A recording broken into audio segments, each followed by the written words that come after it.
In this video, I'm going to show you how to remove nails from decking boards. So the first thing you're going to want to do is make sure you've got the right PPE.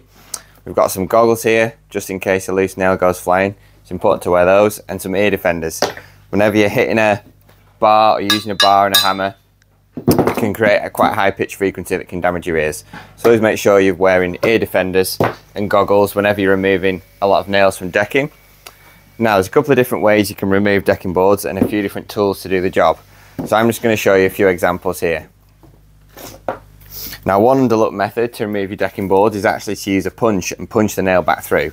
This can be particularly important when you're trying to cause as minimal damage as possible. So you want to select a punch. I've got a little set here that's slightly smaller than the head of the nail. And if you look here, you can see our nail there. Put your punch in, and what you're trying to do is sink the nail in through the decking board. You just want to punch the nail into the decking board, and you just want to leave the nail head sticking out a little bit. So you only want to go to this sort of depth. Leave the head of the nail sticking up about 4 millimeters. So sometimes I like to mark it on my punch. I've marked on my punch what depth I'm going to go to. You can see it there. And then I'm just going to punch this nail in.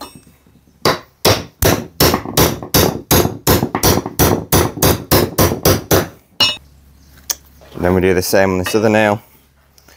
Just punching it nearly through the decking board, but not quite.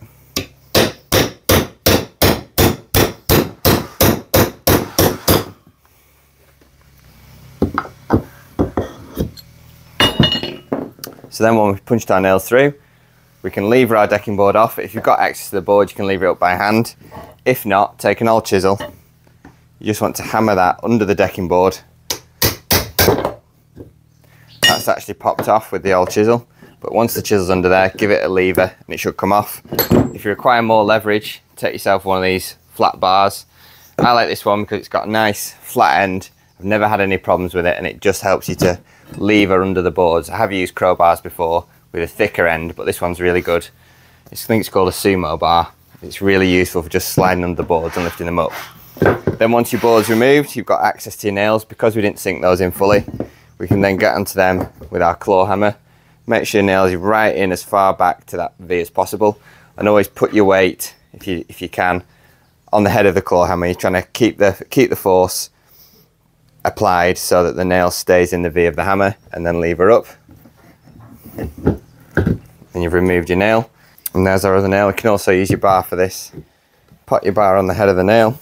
Give it a little tap at the back with your hammer to get it located in that V as much as possible.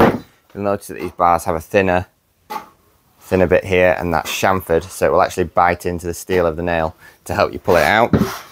But if you can, try and get it behind the head of the nail.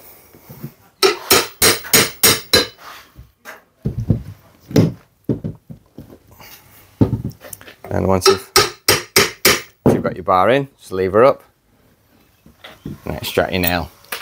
Now I'll show you another way to remove this decking board. Rather than punching the nail through, we're actually going to lever the board up. So again, this is where your old chisel comes in handy. You want to knock your old chisel into the back there with a hammer. If you're doing a lot of these, you can also use your flat sumo bar. Get that in the back. You want to try and get your bar right under the nail here, and then you simply push back on the bar, lever it back, and leave your board up. Now you've taken your decking board off. Sometimes the nails will stay in the back of the board. That's why it's always useful to have some of these pliers or pincers, and then you can pull your nail back through the board. If you knock your nail back this way, you can run the risk of damage it, as the nail's being pushed back out, and you can push some of the wood fibres out. But if you're looking to really protect your decking boards, then what I always like to do is pull the nail back through. That way I create a bit of damage on the back of the decking board, but absolutely no damage to the top of the decking board. So if these quick tips have been useful, then please drop us a like, and if you have some other techniques to help remove decking boards, let us know in the comments, as it always helps other people. And if you want to stay updated with straight to the point DIY tips, then feel free to subscribe to the channel. Thanks for watching.